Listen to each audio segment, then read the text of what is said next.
19 extreme frugal living tips from World War II housewives. I'm Lena, welcome to the channel. Today we're checking out this article. Drop in the comments which one of these would you totally try and which one would you not even consider. Stretch meals using cheap foods. This is very effective. So whatever you can do to add more rice or beans or whatever is inexpensive at the time to make the meal go farther, either for more people or for more meals or more servings, that can do a lot of money. The goal is for everyone to feel full and also your grocery budget to not be totally depleted. Learn to can and preserve food. I do not know how to can myself, but I could definitely see the value of this for things that you couldn't necessarily readily get in the winter or things that would just be ridiculously expensive during the winter. Probably like fruits and fresh vegetables. If you can preserve those in some manner, then you could still have them and get the nutrition from them in the winter. I do have a dehydrator and a freezer, so I have frozen fruits or dehydrated stuff like that. Rationing food. So this is about reducing serving sizes, reducing consumption overall. And of course, this can reduce your food budget. If you only do it like by 10% or maybe 20%, it's not as noticeable, but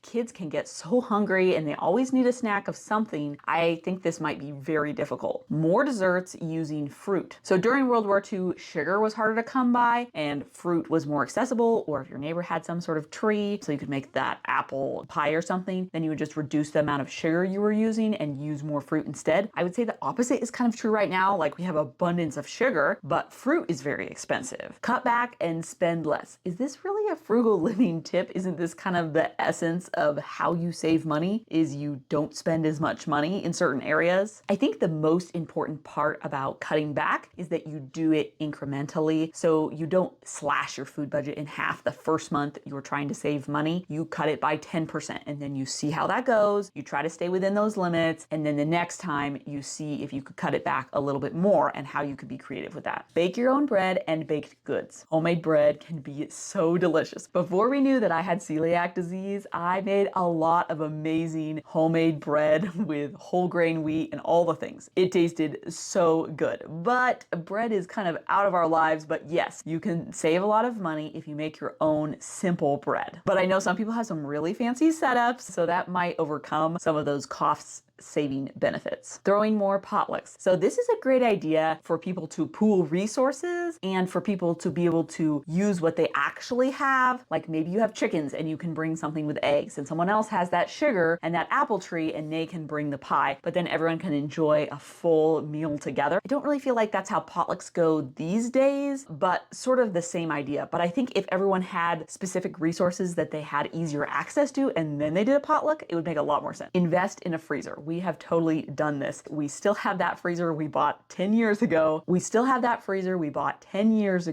Whenever there's a good deal on meat or it's the season for getting something in bulk that you could use over time if it was frozen, I'm totally doing that. Live to enjoy life, not living to get things. This is smart because saving money is a mental game. And if we are always looking for the next thing that we need to buy, we need to have that status symbol, we will always be spending probably more money than we have. But if we can turn our focus away from that and focus on experiences and people that are important to us, then it will be easier to not spend as much money. Grow your own food. I can totally see this as being a good solution during times when things are very unreliable and all those specialty items like herbs are so expensive at the store, or that fruit for that pie. That definitely seems worth it to grow in certain time periods. I don't feel like that's true right now, and it's definitely not true for me because gardening is not really my specialty and a lot of time. Clean and reuse diapers. So paper diapers were not even invented until the 1950s, so everyone was using cloth diapers. And yes, cloth diapers can save you a ton of money. I actually did that with my first two kids pretty much exclusively. And yes, that means you're not buying diapers every month. You're not spending that $40, $80 on those paper diapers. It is time consuming. I had a very simple system, so I tried not to spend very much time on it, but it's still not nothing. So I can definitely see the pros and cons to that one. Used food supplies already on hand. This is about shopping your pantry before you go to the grocery store. We don't have to invent some new fancy meal for the next dinner. Be like, oh, well, we have this random sweet potato and we have these random noodles and we have that chicken in the freezer. I guess we're making a sweet potato pasta chicken dish. Whatever you don't have to buy, you don't have to pay for. Learn basic sewing skills. I think this is somewhat true today, probably like with buttons. I feel like buttons are always popping off. And then if you can't put them back on, then like the shirt is ruined. But if you can sew a button back on, that can be super useful. All other repairs, I don't know. Sometimes they might take too much time for the amount of effort that's needed and the supplies that are needed. And you know, if it's one of those polyester shirts that are all stretchy and stuff, then you need like the serger and that's expensive. Like, you know, there's all these sewing costs.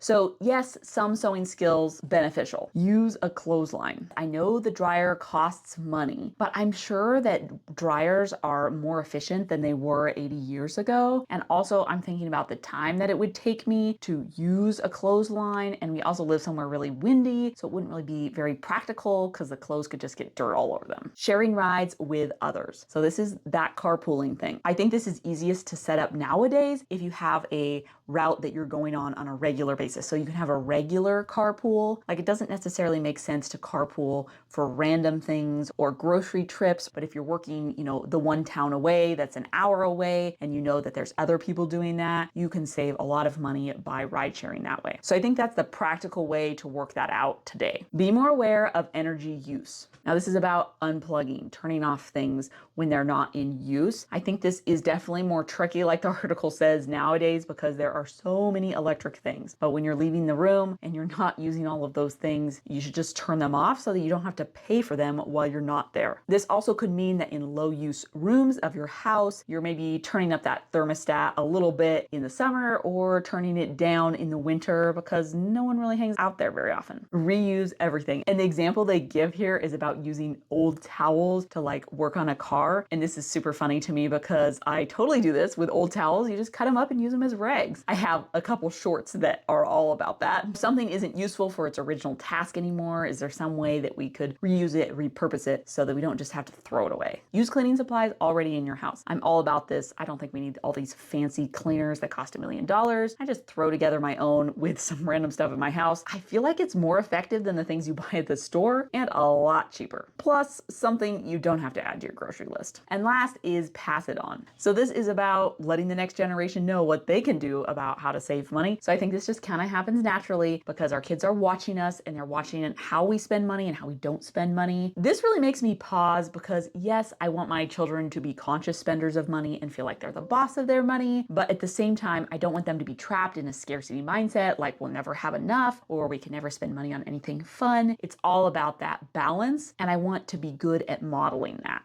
What do you feel like your parents taught you about money, about how we should and should not spend it?